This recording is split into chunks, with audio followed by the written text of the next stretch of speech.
संयुक्तं नित्यं ध्यायन्ति योगिनः कामदं मोक्षदं चैव ओंकाराय नमो नमः। अर्हन्तो मंगलं नित्यं सिद्धा जगति मंगलं मंगलं साधव सर्वे जैन धर्मोस्तु मंगलम् मंगलं देव सर्वज्ञं निर्ग्रंथो गुरुमंगलम् मंगलं वीतरागश्रुत जैन धर्मोस्तु मंगलम् मंगलं भगवान् वीरो मंगलं गौतम प्रभु मंगलं स्थूलिभद्राद्या जैन धर्मोस्तु मंगलम् महादेव्या कुक्षिरत्नं शब्दजेतर्वात्मजं राजचन्द्रमहं वन्दे तत्त्वलोचनदायकम् प्रभुतत्त्वलोचनदायकम्।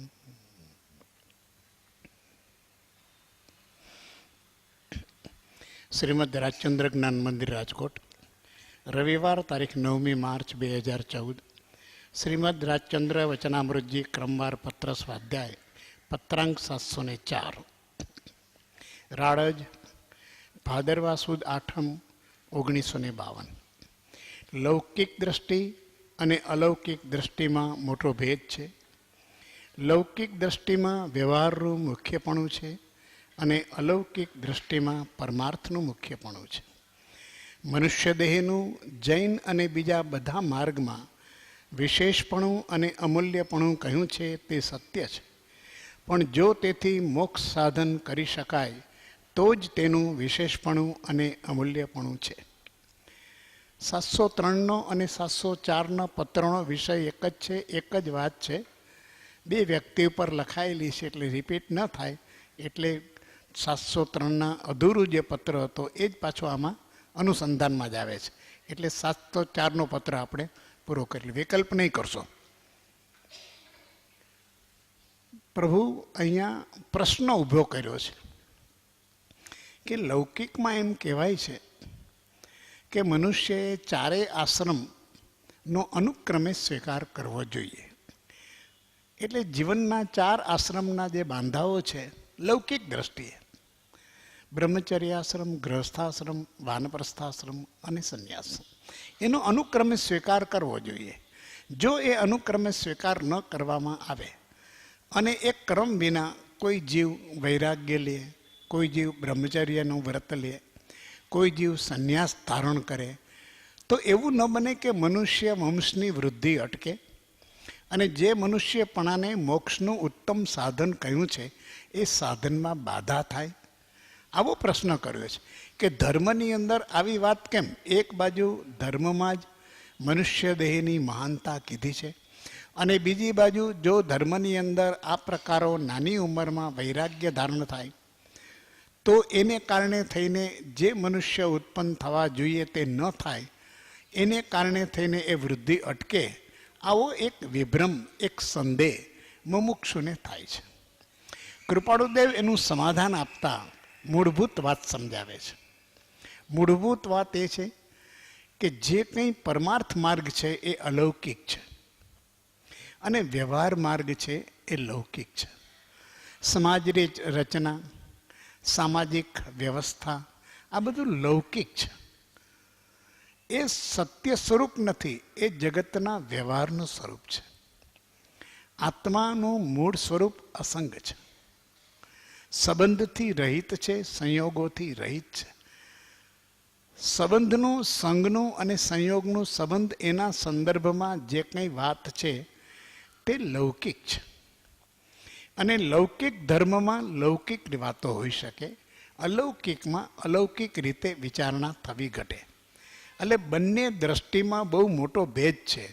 લૌકિક દ્રષ્ટિમાં વ્યવહારનું મુખ્યપણું છે અને અલૌકિક દ્રષ્ટિની અંદર પરમાર્થનું મુખ્યપણું છે.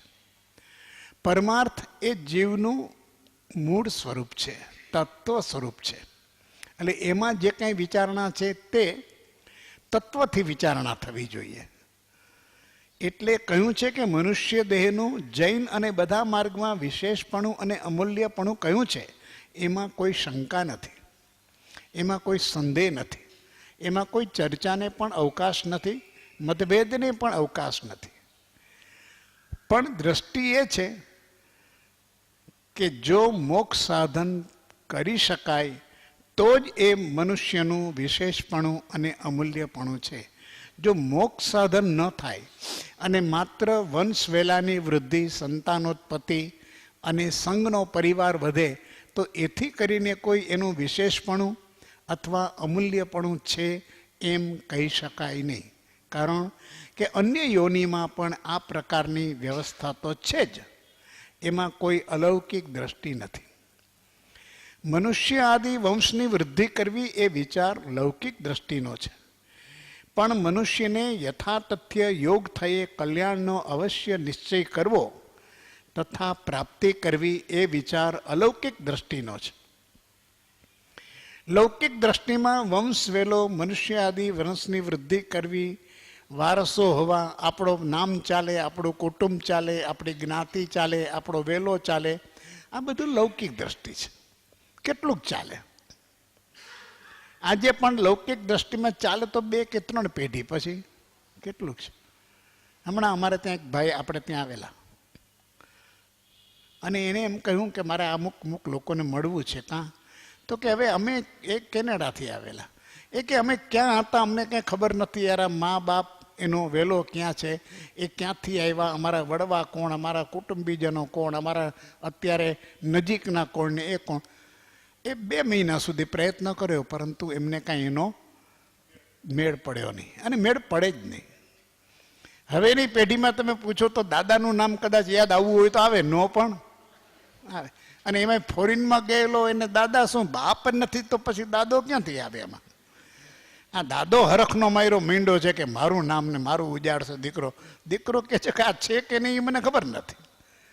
આવી સંસારની દ્રષ્ટિ છે. આ બધી સંસારનું સ્વરૂપ આ છે. એ વંશ વેલો, વારસ, આ બધી મિથ્યા માન્યતાઓ, મિથ્યા કલ્પનાઓ છે. કારણ કે આ લૌકિક છે અને લૌકિક છે એ સત નથી. આ તો સંસારનું માયાવી સ્વરૂપ છે, મોહજન્ય છે. જીવો મહાંતમાં છે ત્યાં સુધી એને એમ થાય એને એનો આંબો બનાવવો, તો કુટુંબનો આંબો બનાવવો છે. અરે ભાઈ, આત્માનો આંબો બનાવને. તારે આંબો બનાવવો છે, અમારે કેટલા બાપ દાદાના અંતે દીકરી ક્યાં કોને વેળે. આત્માનો આંબો બનાવ, ખબર પડી જશે કે નિગોદમાંથી આવ્યો છો, નિત્ય નિગોદમાંથી નીકળો છું અને સિદ્ધશિલા તરફ જવાનું છે. અને એની અંદર આ અનંત યાત્રાઓ છે. આમાં કોને તું યાદ કરીશ વ્યવહારના સંબંધને, અને કયા સંબંધો તને ઉપકારી થશે? જ્ઞાની કહે છે કે એમાં વિશેષપણું છે, પણ પરમાર્થ દ્રષ્ટિ તો એમ કહે છે કે મનુષ્ય અવસ્થા પ્રાપ્ત થાય ત્યારે કલ્યાણનો જો યોગ બને, યથાતથ્ય યોગ, તો કલ્યાણનો નિશ્ચય અવશ્ય કરવો જોઈએ. કારણ કે તો એ કલ્યાણની પ્રાપ્તિ કરવી, અને એ વિચાર અલૌકિક દ્રષ્ટિનો છે કે ભાઈ મનુષ્ય થયો છું અને જો કોઈ યથાસ્થિત વૈરાગ્ય જાગ્યો છે, કોઈ પૂર્વના સંસ્કારોને કારણે, કોઈ સદ્ગુરુના બોધથી, કોઈ પણ પ્રકારની જીવની પોતાની વિચારણાથી જો આવો યોગ પ્રાપ્ત થયો હોય તો હવે વંશવૃદ્ધિનો વિચાર ન કરાય. હવે તો અવશ્ય નિશ્ચય કરવો જોઈએ કે આ મનુષ્ય દેહને મોક્ષનું સાધન બનાવાય. અને મોક્ષનું સાધન બનાવવામાં લૌકિક દ્રષ્ટિનો વિચાર બાધારૂપ છે, એ ન કરાય. કે પછી આપણું શું ને આપણા કુટુંબનું શું ને આપણા વેલાનું શું ને આપણો વંશનું શું ને એ વિચાર ન કરાય. અલૌકિક દ્રષ્ટિ એ છે કે જીવને જો તથા યોગ્ય એવો યોગ પ્રાપ્ત થાય તો મનુષ્ય દેહની અંદર આ એક ઉત્તમ અવસર છે કે પોતાનું કલ્યાણ કરી શકે. પણ એ મનુષ્ય દેહ મોક્ષનું સાધન બને તો એની મહત્તા તો છે. જો નથી તો એનો કોઈ મૂલ્ય નથી. એનું મૂલ્ય તો પશુના દેહ જેટલું પણ નથી, એવી વાત કરી છે. એટલે અલૌકિક દ્રષ્ટિનો વિચાર એ મનુષ્ય દેહની મહત્તા એટલા માટે છે કે મનુષ્ય દેહને મોક્ષનું સાધન બનાવી શકાય છે. જો એમ જ ઠરાવવામાં આવ્યું હોય કે ક્રમે કરીને જ સર્વસંગ પરિત્યાગ કરવો તો તે યથાસ્થિત વિચાર કહેવાય નહીં. કેમ કે પૂર્વે કલ્યાણનું આરાધન કર્યું છે એવા કંઈક ઉત્તમ જીવો નાની વયથી જ ઉત્કૃષ્ટ ત્યાગ પામ્યા છે. શુકદેવજી, જડ ભરત આદિ પ્રસંગ બીજા દર્શનમાં તે અર્થે દ્રષ્ટાંતરૂપ છે. જો એવો જ નિયમ બાંધ્યો હોય કે ગ્રહસ્થ આશ્રમ આરાધ્યા વિના ત્યાગ થાય જ નહીં તો પછી તેવા પરમ ઉદાસીન પુરુષને ત્યાગનો નાશ કરાવી કામભોગમાં દોરવા બરાબર ઉપદેશ કહેવાય. અને મોક્ષ સાધન કરવારૂપ જે મનુષ્ય ભવનું ઉત્તમપણું હતું તે ટાળીને સાધન પ્રાપ્ત થયે સંસાર સાધનનો હેતુ કર્યો કહેવાય. જો આવું જ નક્કી કરવામાં આવે કે બધાએ યથા અનુક્રમ સંસાર સર્વસંગ પરિત્યાગ કરવો એટલે ગૃહસ્થાશ્રમનું આચરણ કરીને, લગ્ન વગેરે કરીને, સંતાનોત્પત્તિ કરીને જ સંન્યાસી થવું, આવું જો કહેવાય તો યથાસ્થિત વિચાર નથી. જીવે પૂર્વનું આરાધન કર્યું હોય અને અત્યારે જન્મો જન્મની સાધનાની અંદર મનુષ્ય દેહ પામ્યો ત્યારે એ પ્રકારનો ઉત્કૃષ્ટ એના ભાવ જાગ્યા હોય તો ત્યારે એને સંસાર વ્યવહારમાં બાંધવો એ તો એના ત્યાગનો નાશ કરાવી અને કામભોગમાં દોરવા બરાબર છે. અને તો પછી એના મનુષ્યપણાનું જે ઉત્તમપણું હતું એનો પણ નાશ કરવાનો થાય. કારણ કે એ પ્રાપ્ત થવા છતાં સંસાર વૃદ્ધિનું સાધન બન્યું, એ મોક્ષ સાધન બન્યું નહીં. અને આવા ઉદાહરણો છે. પૂર્વના ત્યાગના સંસ્કારો, વૈરાગ્યના સંસ્કારો, જન્મજાત ત્યાગી, જન્મજાત વૈરાગી એવા જીવો સુખદેવજી, જડ ભરત આદિ છે. એવી રીતે કહીએ કે અનેક પ્રકારના જીવો એને નાનપણની અંદર આવો અદ્ભુત વૈરાગ્ય જાગે. પછી એ ગજ સુકુમાર હોય, મૃગાપુત્ર હોય, શ્રીમદ રાજચંદ્ર હોય, આ બધાને જન્મજાત નાની વયથી પૂર્વનું આરાધન, આ જગત, આ જીવન છે એ અનંત છે. એક એક કટકા નથી, ખંડ નથી, ટુકડા નથી, એક એક જન્મ છે, ટુકડા નથી. એક યાત્રા છે, આનુષાંગિક યાત્રા છે, અનુબંધની યાત્રા છે. જો ત્યાગનો સંસ્કાર દ્રઢ થયો હોય, આજે પણ આપણા જીવનની અંદર જો આ જન્મમાં આપણે આરાધના કરીએ અને ત્યાગનો સંસ્કાર દ્રઢ કરીએ તો આવતા જન્મની અંદર આપણને આરાધનાનું ફળ મળે અને આપણો યાત્રાનો માર્ગ આગળ ચાલે. એને જ સંકિત કહ્યું છે. સમ્યક દ્રષ્ટિ જો જીવ હોય તો એની યાત્રા પછી સંસાર તરફ નહીં પણ મુક્તિ તરફ આગળ વધે છે. પણ આપણે તો સંસારની યાત્રા કટ થતી જ નથી. એટલે જન્મો જન્મ આપણી યાત્રા સંસારમાં આગળ વધે છે. એક પત્રમાં કૃપાળુદેવે લખ્યું છે કે કેમ આ જીવને મોક્ષનો માર્ગ નથી મળતો. તો એમાં લખ્યું છે કે પૂર્વનું આરાધકપણું નહીં એવા જીવો છે એ પૂર્વે કંઈ આરાધનપણું લઈને આવ્યા નથી અને અત્યારે પણ આરાધકપણું લઈને જશે નહીં. કેમ કે આરાધે છે, સંસાર જ આરાધે છે ધર્મના નામે. એને લૌકિક સંઘની, સંયોગની એ જ વાંછા છે, તૃષ્ણા એ જ છે, વાસના એ જ છે. ધર્મની આરાધનામાં પણ પરિવાર, સંઘ, સંબંધ બધું સરખું થાય, અનુકૂળ થાય, આ જ ભાવ છે. તો સંસારની જ આરાધના કરે છે. એને ક્યાં પરમાર્થની આરાધના કરવી છે કે હું આત્મા આ બધાથી ભિન્ન છું, અસંગ છું અને મારે અસંગતા તરફ પ્રયાણ કરવાનું છે. તો સંઘના બંધનો એ મોહના બંધનો છે, રાગના બંધનો છે, એ તોડવા પડે, એ મંદ કરવા પડે. વાસના, તૃષ્ણા, પરિગ્રહની, સંગ્રહની, પદ પદવીની, સિદ્ધિ પ્રસિદ્ધિની, પૂજા માનની, સત્કારની, આ બધી હળવી થવી જોઈએ. આ બધા વિકારો છે જે પરમાર્થ માર્ગની અંદર બાધારૂપ છે. એ ન થતા હોય અને ધર્મની આરાધના કર્યા કરે, ક્રિયા કાંડ વિધિ વિધાન ઊંધું ખાલીને સવારથી રાત સુધી કર્યા કરે. હું આ કરું છું ને તે કરું છું ને આ એક તપ મૂક્યું, બીજું લીધું છે, બીજું કર્યું, ત્રીજું કરું છું, આ યાત્રા કરી છે, આનું આમ કર્યું છે. ક્યાંય આત્મ દ્રષ્ટિનું જોડાણ નથી. હું એક સ્વયં ચૈતન્ય ઘન એવો જ્ઞાન સ્વરૂપી આત્મા છું અને મારું સ્વરૂપ બધાથી ભિન્ન છે. આ જગતની અંદરનું મારું અત્યારે સંગી સાંયોગિક સ્વરૂપ છે તે યથા તથ્ય નથી અને એમાંથી મારે એ બંધનથી હળવા થવું છે, છૂટા થવું છે. અને એમાં મુક્તિનો માર્ગ લેવો હોય તો પહેલાં પોતાની ઓળખાણ, અને પોતાની ઓળખાણ પછી પોતાની આરાધના. સ્વરૂપની ઓળખાણ વિના સ્વરૂપની આરાધના ન થાય, સ્વરૂપની આરાધના વિના સ્વરૂપની સિદ્ધિ ન થાય. સાદી સમજથી જીવ આગળ વધતો નથી અને લૌકિક વ્યવહારમાં એટલો બધો ખેંચાઈ જાય છે, એટલો બધો તણાઈ જાય છે કે એમાં પણ મોહાંત બની જાય છે. એ ધર્મ કરે છે તો પણ સંસારમાં ચાલ્યો જાય છે. કેવી સ્થિતિ છે! તો એનું મનુષ્યપણાનું જે ઉત્તમપણું હતું ને વિશેષપણું હતું એનો તો એ નાશ કરે છે. તો આ સંસાર સાધનનો હેતુ બની જાય છે. જો જીવ અત્યારે આપણને જ્ઞાનીઓ તો એક છાપ મારી છે કે જો સમ્યક દર્શન થાય તો જીવનની યાત્રાનો રાહ બદલાઈ જાય, દિશા બદલાઈ જાય.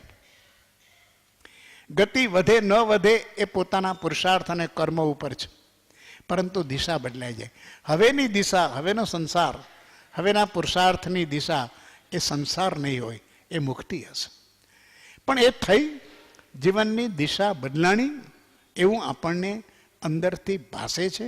આ ભાસ થવો જોઈએ. એ ભાસ ત્યારે જ થાય કે જ્યારે આપણે ધર્મને આત્મમુક્તિનું સાધન બનાવીએ, મોક્ષનું સાધન બનાવી શકીએ.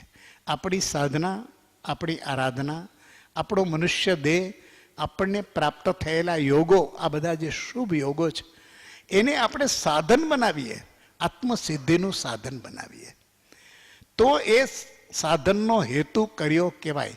નહીં તો આ મનુષ્ય દેહ અને પ્રાપ્ત થયેલા સંયોગો એ સંસાર સાધનનો હેતુ બની રહેશે. વળી એકાંતે એવો નિયમ બાંધ્યો હોય કે બ્રહ્મચર્યાશ્રમ, ગૃહસ્થાશ્રમ આદિ ક્રમે કરી આટલા વર્ષ સુધી સેવીને પછી ત્યાગી થવું, તો તે પણ સ્વતંત્ર વાત નથી. તથારૂપ આયુષ્ય ન હોય તો ત્યાગનો અવકાશ જ ન આવે. આવું કરીને પછી જ કરશો તો કોને ખબર છે તું 100 વર્ષ જીવવાનો છો કે નહીં. 25 વર્ષ એ એના બ્રહ્મચર્ય આશ્રમના, 25 વર્ષ એના ગૃહસ્થ આશ્રમના, તો એ ગણતો રહીએ. પણ ગૃહસ્થ આશ્રમ પૂરું થાય ત્યાર પહેલા જ ઉકલી જાય તો શું થાય? ત્રીજો આશ્રમ જ ન આવે. તો કે છે આયુષ્ય એ પોતાના સ્વતંત્રતાની વાત નથી. ગમે તે સમયે આયુ પૂરું થઈ શકે છે, અનિયત છે. તો આવા 25 વર્ષના નિયમો કરીએ તો ચાલે ખરું? આ નિયમો નિશ્ચિત અને આયુષ્ય અનિશ્ચિત, આ બેનો મેળ કેવી રીતે પડે? વળી જો અપુત્રપણે ત્યાગ ન કરાય એમ ગણીએ તો કંઈકને વૃદ્ધાવસ્થા સુધીમાં પણ પુત્ર થતા નથી, તે માટે શું સમજવું? અપુત્ર સંસારનો ત્યાગ ન થાય તો દુર્ગતિ થાય, અગતિ થાય, અનેક પ્રકારની મિથ્યામાં, આ બધી લૌકિક દ્રષ્ટિ છે. એટલે એ કહે છે કે એવું પણ કલ્પના ગણીએ એને સિદ્ધાંત ગણાય? એને સિદ્ધાંત અથવા સૂત્ર ન ગણાય. કારણ કે કદાચ કેટલા 80 વર્ષ સુધી જીવે ગ્રસ્થાશ્રમ તરીકે અને જીવનમાં પુત્ર ન થાય, ઋણાનુબંધ જ નથી કોઈ જીવ સાથેના, તો શું કરો? તો પણ ત્યાં શું સમજવું? આવો કોઈ નિયમ, જે નિયમ આપણા વશમાં નથી, એવા નિયમના આધારે મોક્ષ માર્ગનો ક્રમ બંધાય નહીં. જૈન માર્ગનો પણ એવો એકાંત સિદ્ધાંત નથી કે ગમે તે વયમાં ગમે તેવા માણસે ત્યાગ કરવો. તથારૂપ સત્સંગ સદગુરુનો યોગ થયે, વિશેષ વૈરાગ્યવાન પુરુષ સત્પુરુષને આશ્રયે ત્યાગ નાની વયમાં કરે તો તેથી તેણે તેમ કરવું ઘટારથ નથી, એમ જૈન સિદ્ધાંત નથી, તેમ કરવું યોગ્ય છે એમ જૈન સિદ્ધાંત છે.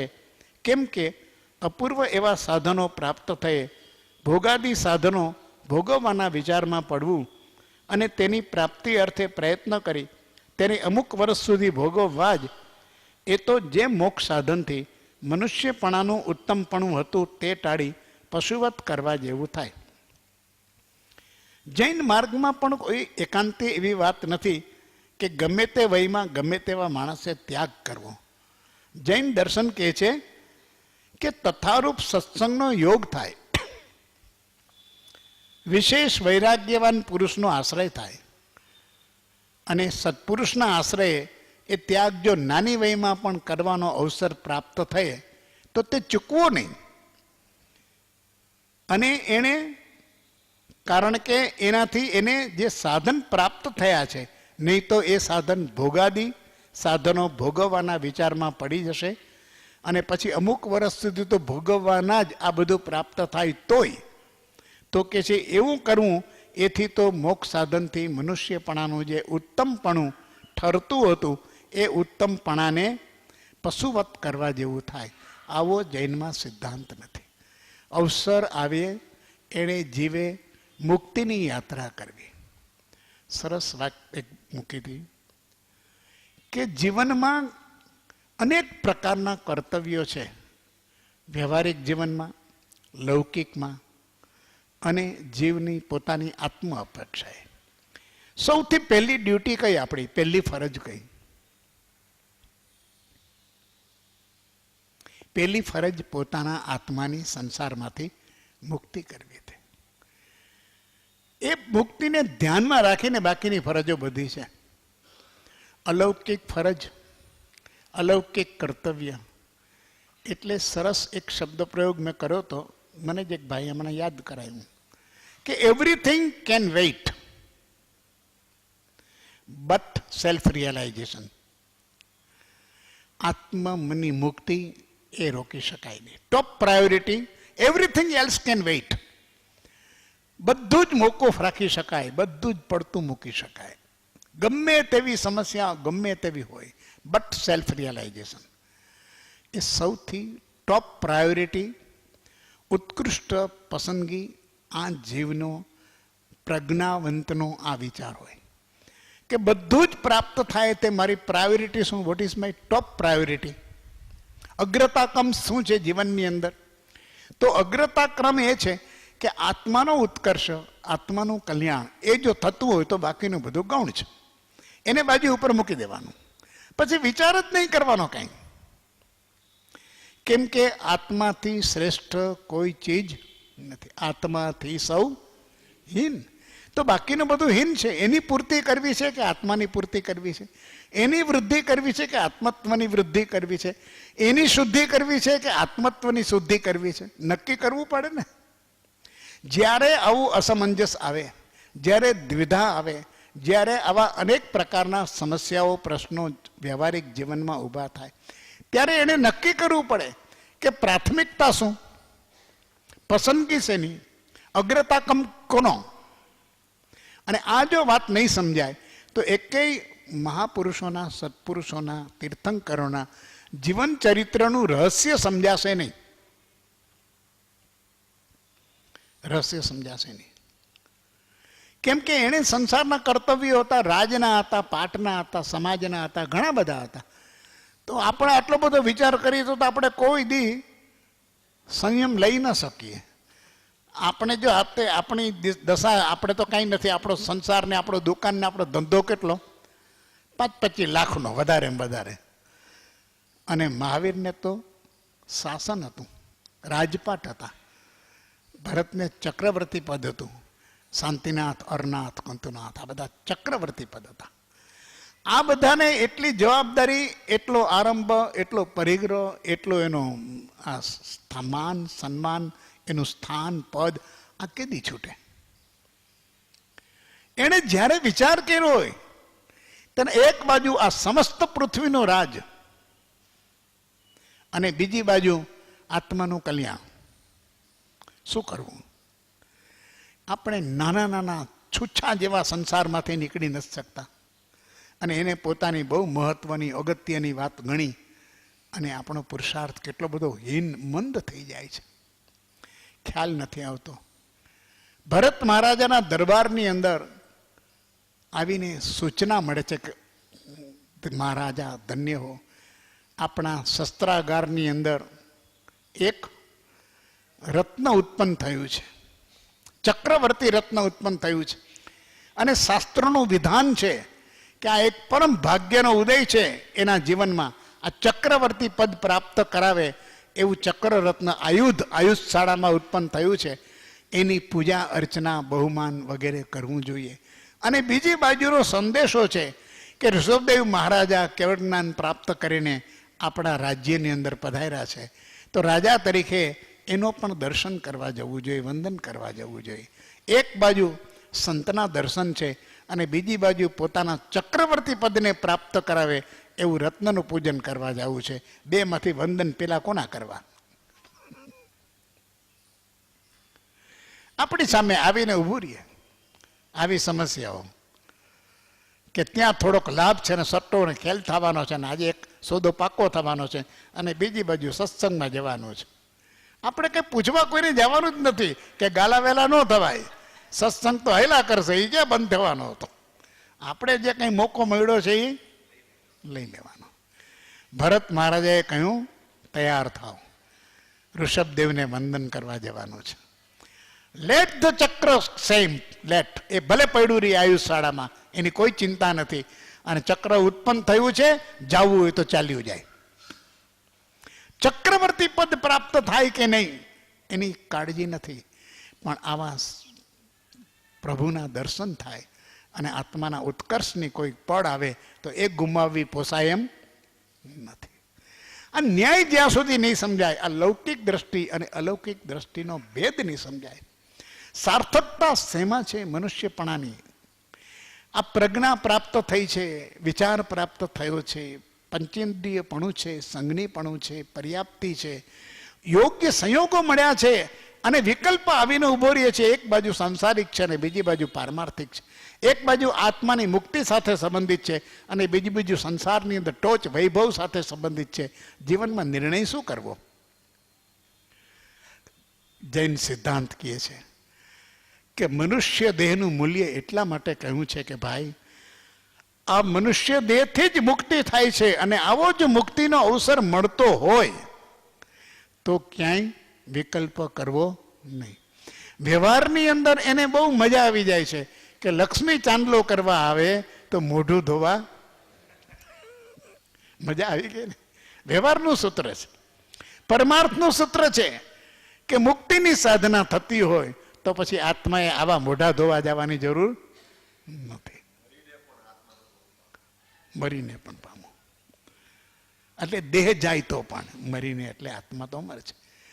એમ ભગવાન કુંદકુંદાચાર્યજીએ કહ્યું છે, અરે જીવો, અમે તમારા ઐશ્વર્યની વાત કહીએ છીએ. અરે હે જીવ, આ તારો મહિમા અમે ગાઈએ છીએ, આ તારા મહાત્મ્યની વાત છે, આ તારી પ્રભુ સત્તા છે, તું તને ઓળખતો નથી. અમે એમ કહીએ છીએ કે સાંભળો, વિચારો, હે જીવો, મરીને પણ આત્માને પામો. એવો અદ્ભુત આ યોગ છે. જ્ઞાનીઓ તો પોકારી પોકારીને કહે. આવી અલૌકિક દ્રષ્ટિ જીવનમાં દ્રઢ થવી જોઈએ. એટલે ધીરે ધીરે પ્રાયોરિટી બદલાવી જોઈએ. એક સાથે નથી થતું, પણ અવસર આવે છે. જેમ જેમ બોધ જાગે છે જીવનમાં, તેમ તેમ થોડો થોડો વૈરાગ્ય આવે છે. વૈરાગ્ય આવે છે તેમ તેમ ધીરે ધીરે ઉદાસીનતા થતી જાય છે. અને એ ઉદાસીનતા થતી જાય તેમ તેમ સંકલ્પ બદલાવા જોઈએ. આ તો ઉદાસીનતા થતી હોય તો ઉદાસીનતાનો નાશ કરે, માથે પગ મૂકીને આવેલો જાય. સંકલ્પ બદલાવા જોઈએ કે હવે મારી પ્રાયોરિટી બદલાઈ ગઈ, વાત પૂરી થઈ ગઈ. એ બધા અવસર છે, હું જાણું છું, કંઈ ખોટું નથી, તક છે, ઓપોર્ચ્યુનિટી છે, બધું જ બરોબર છે, પણ મારા લક્ષ્ય સાથે એનો સંગત નથી. તો પછી એ ગમે તે હોય તો પણ મને ઉપકારી નથી. ઉપયોગી હશે, ઉપકારી નથી. મારે તો આત્માને ઉપકારી હોય એ જ જોઈએ છે. શરીરને, સંસારને ઉપયોગી હોય તો પણ એ ઉપયોગ મારે મન તૃણવત છે. આખું સંસાર જગત સોનાનું થાય તો અમારે મન તૃણ.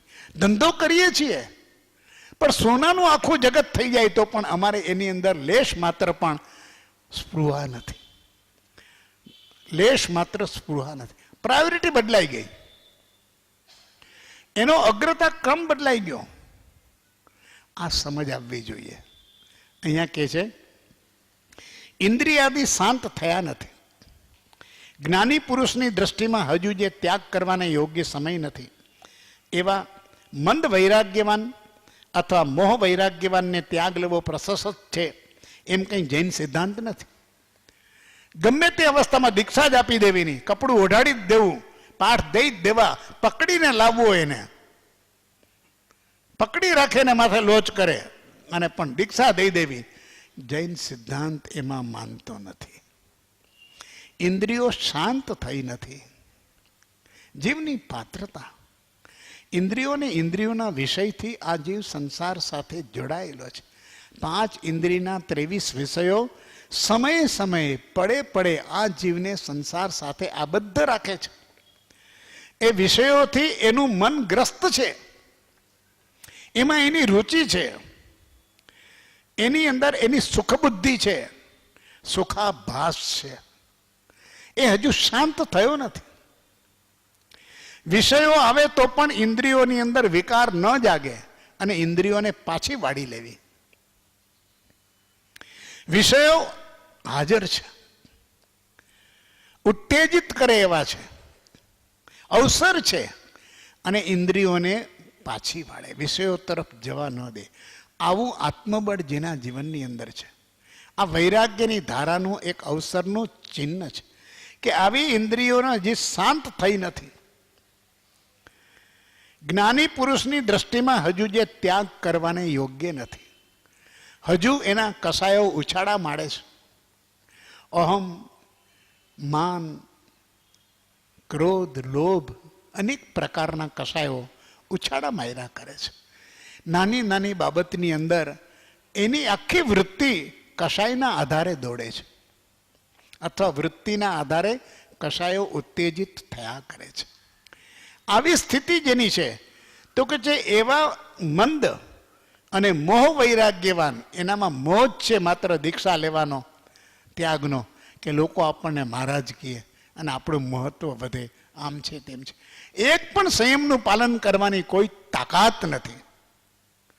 અને સંયમ ધારણ કરે તો કે જૈન સિદ્ધાંત આવું માનતો નથી. એમ પણ કૃપાળુદેવ લખે છે કે એ ત્યાગ પ્રશસ્ત છે. દીક્ષા તો લેવી જ જોઈને, વસ્ત્રો તો બદલવા જ જોઈને. આ વેશ દ્રષ્ટિ છે, આ ત્યાગ દ્રષ્ટિ નથી, આ વૈરાગ્ય નથી. કે છે જૈન દર્શનમાં એવો કોઈ સિદ્ધાંત, એમ કંઈ જૈન સિદ્ધાંત નથી. ઇન્દ્રિયો શાંત થવી જોઈએ. એક આત્માર્થીપણું પ્રાપ્ત કરવું હોય તો પણ કૃપાળુદેવ શરત મૂકે છે. આત્મસિદ્ધિમાં એનો માર્ગ બતાવે છે કે જોજે તું આત્માર્થી ત્યારે જ છો. કષાયની ઉપશાંતતા માત્ર મોક્ષય અભિલાષ ભવે ખેદ પ્રાણી દયા ત્યાં આત્માર્થ નિવાસ. હું ધર્મનું કરું છું ને મારે તો આત્માનું કરવું છે, ને એ બધી વાતો કરતા પહેલા વિચાર કરજે કે આ 4 અવસ્થા છે. આત્માર્થ ત્યાં જ છે, શબ્દોમાં નથી, વાણીમાં નથી, બકવાસમાં નથી.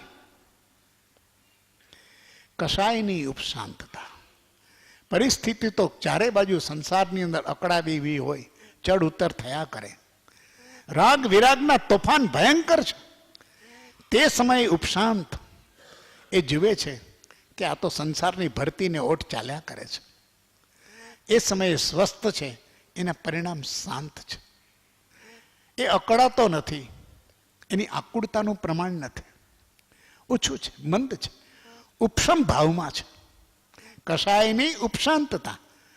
ઉત્તેજિત કરનારા નિમિત્તો હોવા છતાં એ ત્યારે ઉત્તેજિતની બદલે સમતાની સાધના કરીને શાંત થવાનો, સ્વસ્થ રહેવાનો પ્રયત્ન કરે છે.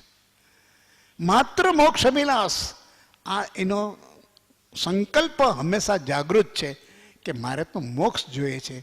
ભવે ખેદ, સંસાર ઉપર તો એને ખેદ છે. હવે આ ભાવ ભ્રમણ વધે એ પોસાય એમ નથી. મને ઘટાડત નથી, હું ચલાવી ન લઉં. હવે આ સંસારમાં હું ન રહું. ઉત્કૃષ્ટ વૈરાગ્યની ધારા આવે અને ઉત્કૃષ્ટ વૈરાગ્યની ધારાની અંદર એ જીવની અંદર એવા ભાવો ઉછાળા મારે કે મારી હવે રહું નહીં હું રે સંસારમાં, મારે લેવું હું તો લેવું સંયમ ભાર. માડી રે મોરી મેં વીરની વાણી સાંભળી, પ્રભુની વાણી સાંભળીશ. હવે હું સંસારમાં રહી નહીં શકું. આવું મૃગાપત્ર જેવું જેનું વ્યથિત અંતઃકરણ છે. તો એ ભવે ખેદ અને પ્રાણી દયા જે જીવો સંસારમાં છે એની પણ એને અનુકંપા છે કે આ જીવો પોતાના શુભાશુભ કર્મના નાચે નાચી રહ્યા છે, સંસારના તાલે નાચી રહ્યા છે. આમ જ સંસાર આ સુખ દુઃખની વેલડી છે અને આમને આમ ચાલ્યા કરે છે. એના ઉપર એને દયા આવે છે કે આ જીવો પણ જો સમજીને આવું મનુષ્યત્વ પ્રાપ્ત થયું છે તો જરૂર આ સંસારમાંથી છૂટવા માટે એકાદું કદમ એ દિશામાં માંડી શકે એમ છે. ત્યાં આત્માર્થ નિવાસ, આ જીવને પોતાનું આત્મકલ્યાણનો અધિકાર છે.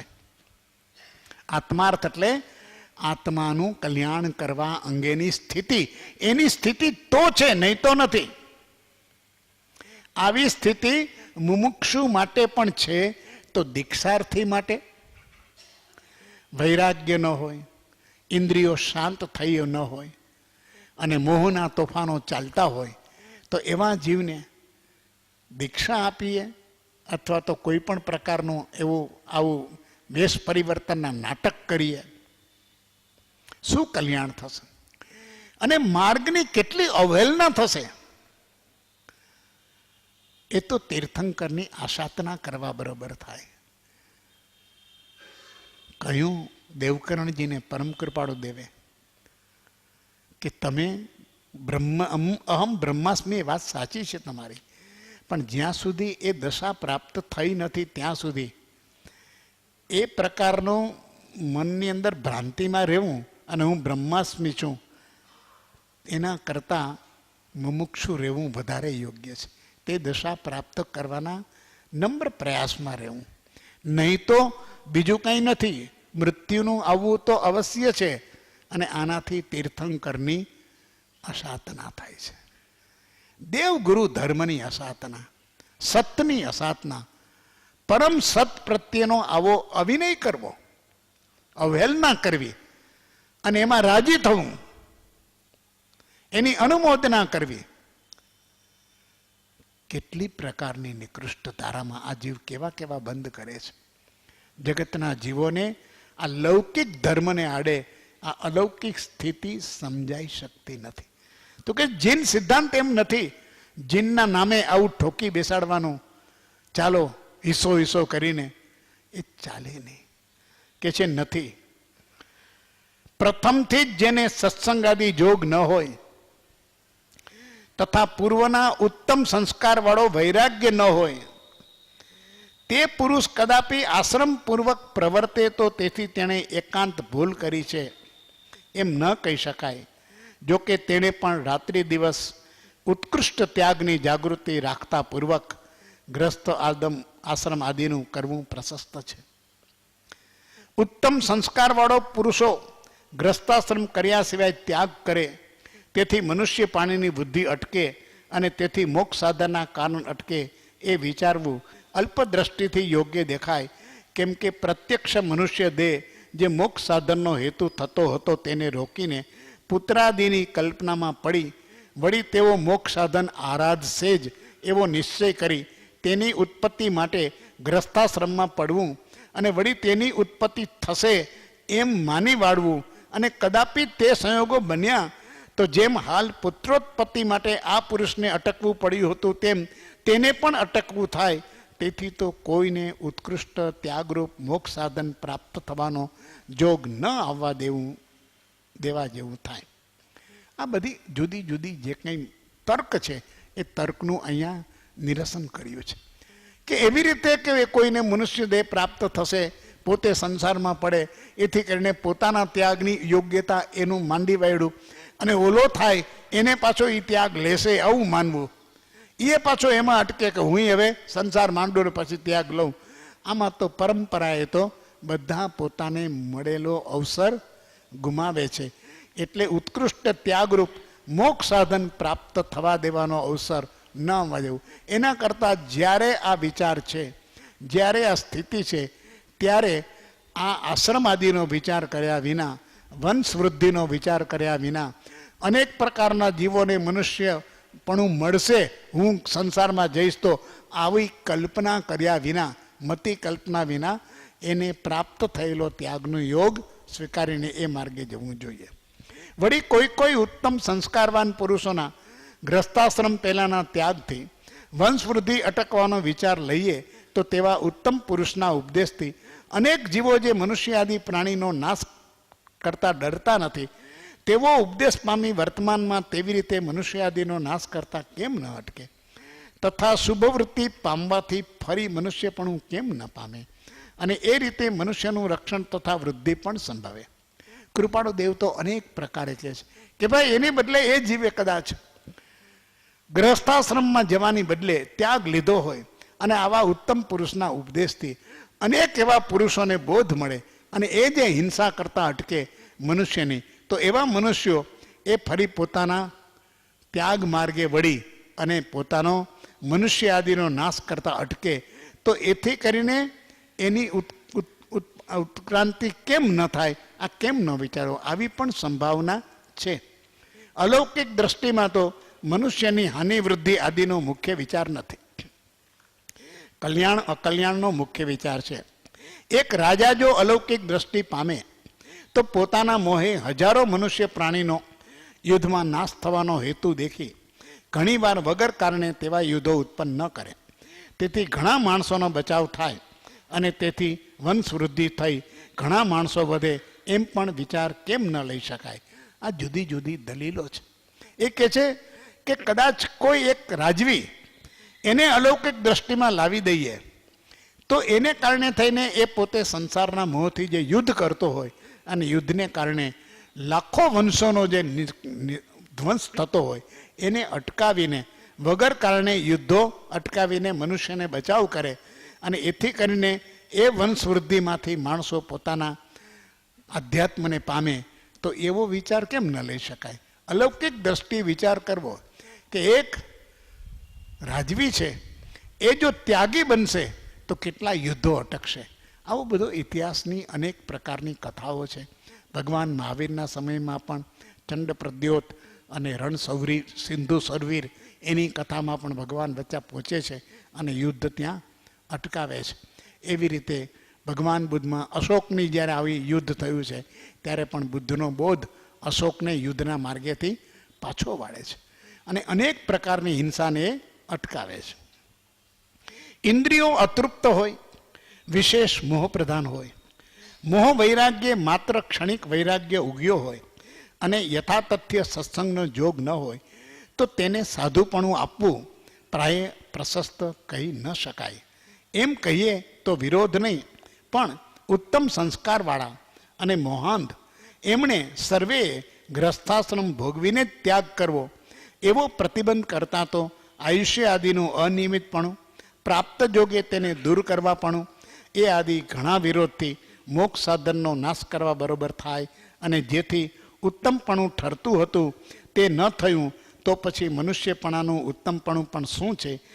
એ આદિ અનેક પ્રકારે વિચાર કરવાથી લૌકિક દ્રષ્ટિ ટળી અલૌકિક દ્રષ્ટિએ વિચાર જાગૃત થશે. બંને વસ્તુ અહીંયા મૂકી છે કે ઇન્દ્રિયો અતૃપ્ત હોય અને વિશેષ મોહ પ્રધાન હોય, એને સાધુપણું આપવું એ પ્રશસ્ત નથી. એને યથાતથ્ય સત્સંગનો જોગ ન હોય. કદાચ જીવમાં વૈરાગ્ય ઢીલો હોય પણ મહાત્મા જો બરોબર સત્સંગનો યોગ એને પ્રબળ હોય તો જીવને યોગ્ય સત્સંગનો આશ્રય મળવાથી નિશ્રા મળવાથી એ જીવ પોતાની નબળાઈને પાર કરી અને વૈરાગ્ય ધર્મની અંદર સ્થિર થઈ શકે. પણ સત્સંગનો યોગ પણ ન હોય, સત્સંગનો યોગ પણ ન હોય. મહાવ્રતને ન આચરે એ જ મહાવ્રત આપનારા હોય તો શું થાય? ભગવાનના સંયમના મહાવ્રતના જે આચારો આચારાંગમાં કહ્યા છે, 52 અનાચરણીય કયા છે કૃત્યો, એમાં એક પણ એને જેને છોડ્યું ન હોય, આવા સંયમ આપે તો શું થાય? કેમ કે લેનારાનો કદાચ વૈરાગ્ય મંદ હોય તો પણ એ તીવ્ર થવાની કોઈ સંભાવના નથી. ઓન ધ કોન્ટ્રરી થોડો ઘણો હોય એ પણ ચાલ્યો જાય અને જીવ ભોગ માર્ગી દ્રષ્ટિમાં વળી જાય તો અનર્થ થાય એનાથી. તો કે છે એમ ન કરવું. કારણ કે આ પ્રકારનું કરવું અને બધાએ ગ્રહસ્થાશ્રમ ભોગવવો પછી જ ત્યાગ મેળવવો એમ પણ ન કરવું, કારણ કે આયુષ્યનું અનિયમિતપણું છે. આ તો બધા પ્રાપ્ત જોગની અંદર વિરોધના સાધનો છે. જો અત્યારે એનો વૈરાગ્ય છે અને સત્સંગનો યોગ છે તો એણે અવસર ચૂકવો નહીં, તો એણે આત્મસાધન પ્રાપ્ત કરી લેવું. એક કહેવત કીધી છે કે 1000 કામ પડતા મૂકીને જમી લેવું, 1,00,000 કામ પડતા મૂકીને સૂઈ જવું, પણ 1,00,000 કામ પડતા મૂકીને આત્મકલ્યાણ કરી લેવું. જીવનનો આ ક્રમ આપી દીધો છે. કેનારાઓ જરાક બહુ વિચક્ષણ હશે તો કે છે અહીંયા મનુષ્યપણાનું ઉત્તમપણું શું છે એ વિચાર કરવાથી લૌકિક દ્રષ્ટિ ટળી જશે અને અલૌકિક દ્રષ્ટિ વિશે વિચાર જાગૃતિ થશે. જીવે આ કરવાનું છે. આપણે લૌકિક દ્રષ્ટિથી ઘેરાયેલા છીએ, લૌકિક દ્રષ્ટિથી જ ગ્રસ્ત છીએ, આપણા અભિપ્રાયો લૌકિક દ્રષ્ટિથી જ આવૃત છે. એટલે આપણે જ્યારે જ્યારે વિચાર કરીએ ત્યારે આપણા વિચારમાં આધાર લૌકિક દ્રષ્ટિનો છે અને એથી કરીને ઘણીવાર આપણને સાચી દિશા સૂઝતી નથી અને નિર્ણય લેવામાં ભૂલ થઈ જાય છે. જ્ઞાની પુરુષ કહે છે કે જો આવી રીતે અનેક પ્રકારે વિવિધ દ્રષ્ટિએ વિચાર કરવાથી લૌકિક દ્રષ્ટિ ટળી જશે, નહીં તો મંદ થશે, હળવી થશે અને અલૌકિક દ્રષ્ટિએ વિચાર જાગૃતિ થશે. આપણો વિચાર પાણીદાર થશે, ધારદાર થશે, ચેજદાર થશે. જો વિચાર અલૌકિક દ્રષ્ટિનો હશે તો આપણામાં પણ એ સામર્થ્ય આવશે, ન ધારેલી શક્તિનો સંચાર થશે. જો અલૌકિક દ્રષ્ટિ આવે કે આવો અવસર મને મળ્યો છે અને જો ત્યારે ત્યાગ વૈરાગ્યની આરાધના નહીં કરું તો પછી ક્યારે કરીશ? તો જીવનમાં સંકલ્પમાંથી સંબલ પ્રાપ્ત થશે. એટલે આપણે ઘણીવાર જોઈએ છે કે ઉત્તમ પુરુષોના સાનિધ્યની અંદર જીવની આરાધના અનેક ગણી વધી જાય છે. અનેક જ્ઞાનીઓએ આનું પ્રમાણ આપ્યું છે કે સામાન્ય જીવ જીવનની અંદર એક ચાના સમયમાં પણ ફેરફાર ન કરી શકે, એવો જીવ પણ પર્યુષણ આવે તો આખા જૈન સમાજની અંદર એ શાસનનો પ્રભાવ કેટલો, તો કે નાના નાના બાળકો પણ તપના માર્ગે, નિયમના માર્ગે સરળતાથી ચાલ્યા જાય.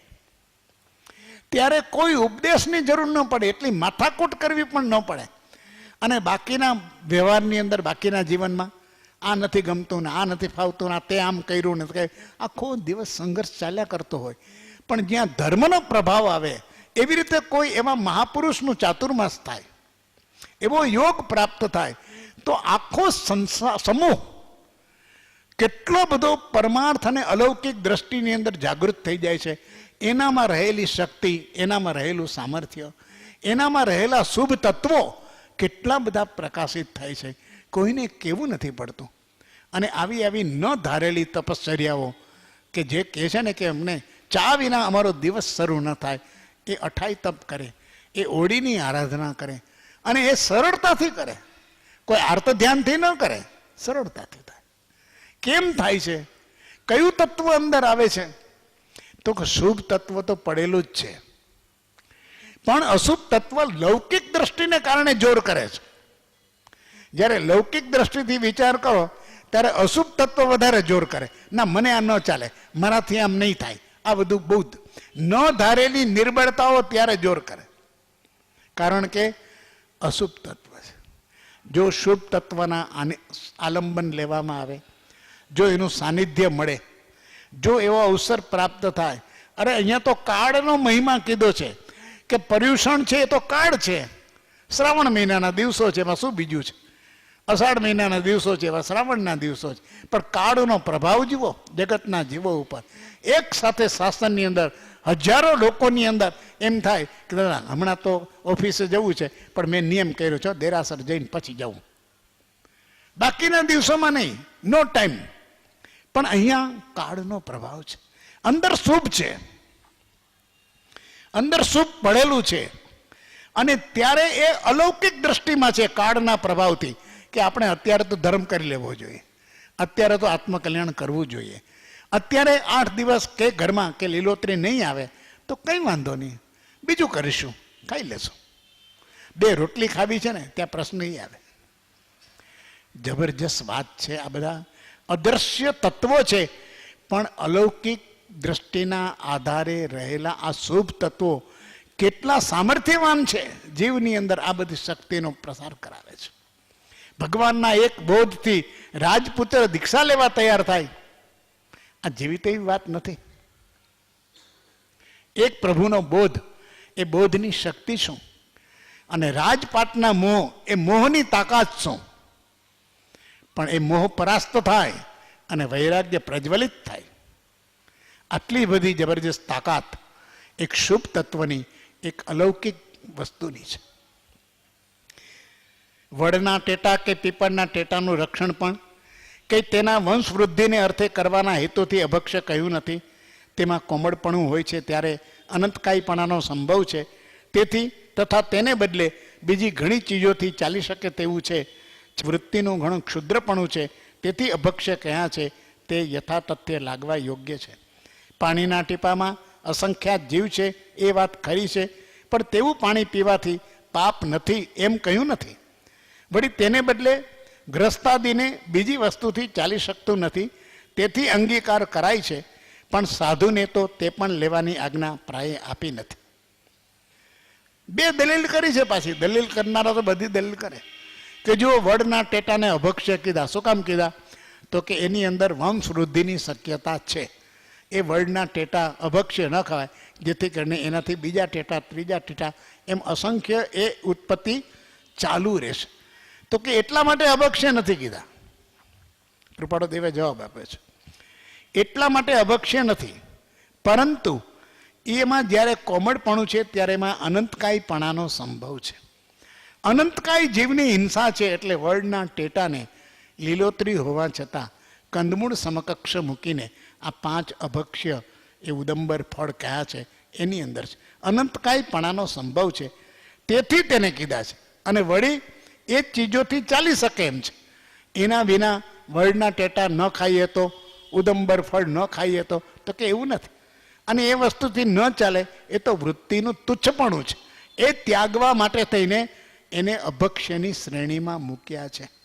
અનંતકાયની સાથે આપણા આગમોની અંદર આવા પદાર્થોને એના સમકક્ષ મૂક્યા છે.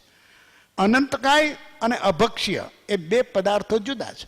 અનંતકાય તો નહીં જ, પણ આ પણ અભક્ષ્ય છે. એટલે લીલોતરીની કક્ષામાં હોવા છતાં, અનંતકાયની કક્ષામાં ન હોવા છતાં અભક્ષ્યની શ્રેણીમાં એનો સમાવેશ થાય છે.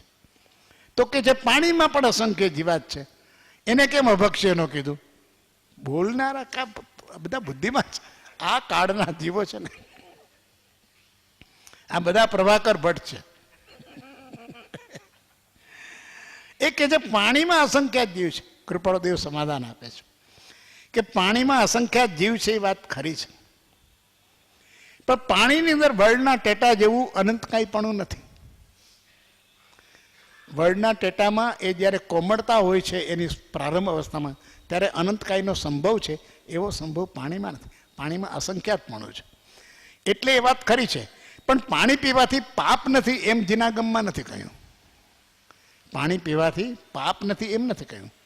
બીજું, વડના ટેટા વિના ચાલી શકે એમ, પણ પાણી વિના ગ્રહસ્થને બીજી વસ્તુથી ચાલી શકતું નથી. નહીં તો પાણી છોડીને દારૂ પીએ. મુંબઈના નબીરા છે એ કે હું આઈ ડોન્ટ ડ્રિંક વોટર, કા હું બિયર જ પીઉં છું. આવા જગતની અંદર કેટલાય દુનિયાના દેશોમાં નબીરાઓ પડ્યા છે કે જે પાણીનો ત્યાગ કર્યો છે.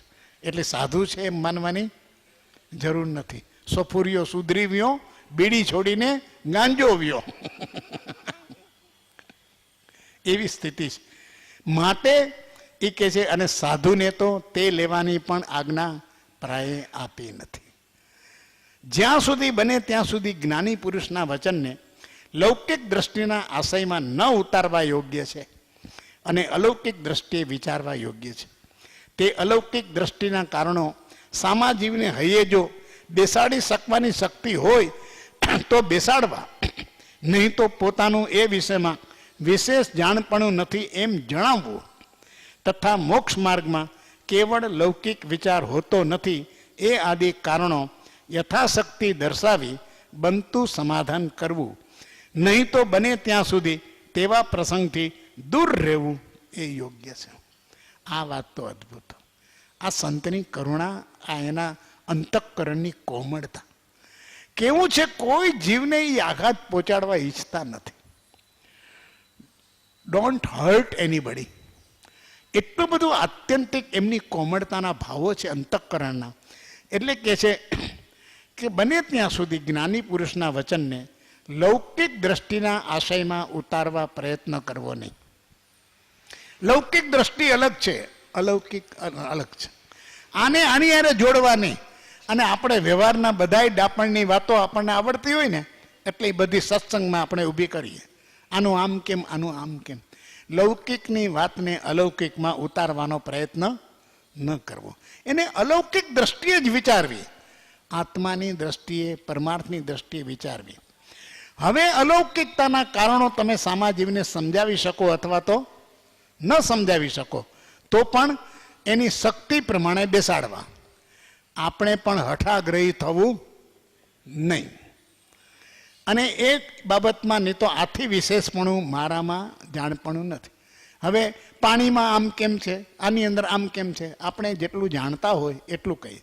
આપણા જ્ઞાનનો જે વિષય નથી એમાં પાછું વધારે પોતાનું દાંભિકપણું પણ કરવું નહીં. આપણે કહીએ કે ભાઈ એથી વિશેષ મને ખબર નથી, અને નથી ત્યારે શાસ્ત્ર પુરુષની આજ્ઞા મને માન્ય છે. શાસ્ત્રની આજ્ઞા મને માન્ય છે, શાસ્ત્રા પુરુષને. તો અહીંયા એ પ્રકારનો મોક્ષ માર્ગમાં કેવળ લૌકિક વિચાર હોય નહીં એમ કરીને એનું સમાધાન કરવું કે જો ભાઈ કેવળ લૌકિકથી મોક્ષ માર્ગમાં ચાલી શકે નહીં. અને બને ત્યાં સુધી તો આવા વાદ વિવાદમાં કે શંકા સમાધાનમાં પડવું જ નહીં. કૃપાળુ દેવે તો બહુ સરસ આગળના પત્રમાં લખ્યું છે. એક એ જણા અહીંયા યોગ્ય લાગે છે, જરાક ઉલ્લેખ કરી લઈએ. એમાં એણે કહ્યું છે કે આવા પ્રશ્નોનો મારે પ્રત્યુત્તર આપવાની પણ કાંઈ ઈચ્છા નહોતી.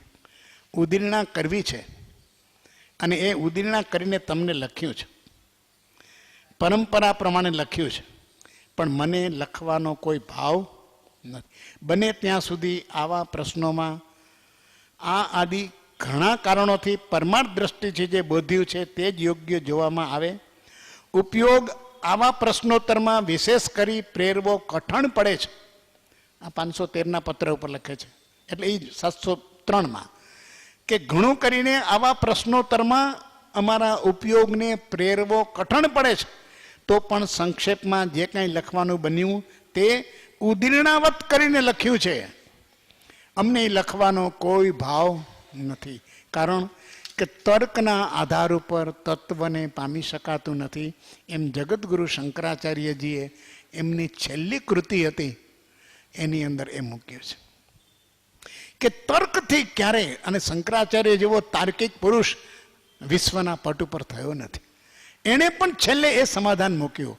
યશો વિજયજીએ પણ એ જ મૂક્યું કે આટલું બધું મારું શાસ્ત્રના સમુદ્રનું અવગાહન થયું, એમાંથી હું એક જ તત્વ પામ્યો છું કે આ તત્વની ચર્ચા વિચારણાથી તત્વ પામી શકાતું નથી. ભક્તિ એ સર્વોત્તમ, ભાગવતી ભક્તિ એ સર્વોત્તમ ઉત્કૃષ્ટ માર્ગ છે.